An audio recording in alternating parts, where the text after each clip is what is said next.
ಇವತ್ತು ಇದು ಒಂದು ಐತಿಹಾಸಿಕವಾದಂಥ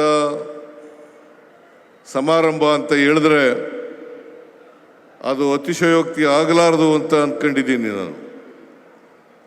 ಇತ್ತೀಚಿನ ವರ್ಷಗಳಲ್ಲಿ ಇಷ್ಟೊಂದು ದೊಡ್ಡ ಪ್ರಮಾಣದಲ್ಲಿ ಒಂದು ಸಾರ್ವಜನಿಕ ಸಭೆ ನಡೆದಿರ್ತಕ್ಕಂಥದ್ದು ಇದೇ ಮೊದಲು ಅಂತಕ್ಕಂಥ ಮಾತುಗಳನ್ನು ಹೇಳಲಿಕ್ಕೆ ಬಯಸ್ತಾ ಇದ್ದೇನೆ.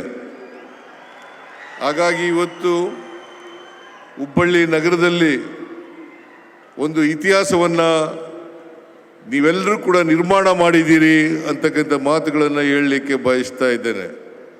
ಇಷ್ಟೊಂದು ಭಾರೀ ಪ್ರಮಾಣದಲ್ಲಿ ಈ ಸಮಾರಂಭ ನಡೀಲಿಕ್ಕೆ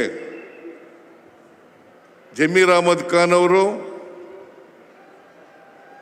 ಪ್ರಸಾದ್ ಅಬ್ಬಯ್ಯ ಅವರು, ಸಂತೋಷ್ ಲಾಡ್ ಅವರು, ಇನ್ನೂ ಅನೇಕ ಜಿಲ್ಲೆಗಳ ಉಸ್ತುವಾರಿ ಸಚಿವರು, ಶಾಸಕ ಮಿತ್ರರು ಅವರೆಲ್ಲರೂ ಕೂಡ ಕಾರಣಕರ್ತರಾಗಿದ್ದಾರೆ. ನೀವೆಲ್ಲ ಕಾರಣಕರ್ತರಾಗಿದ್ದೀರಿ. ಅದಕ್ಕೋಸ್ಕರ ನಿಮ್ಮೆಲ್ಲರಿಗೂ ಕೂಡ ಧನ್ಯವಾದಗಳನ್ನು ಈ ಸಂದರ್ಭದಲ್ಲಿ ಹೇಳಲಿಕ್ಕೆ ಬಯಸ್ತಾ ಇದ್ದೇನೆ.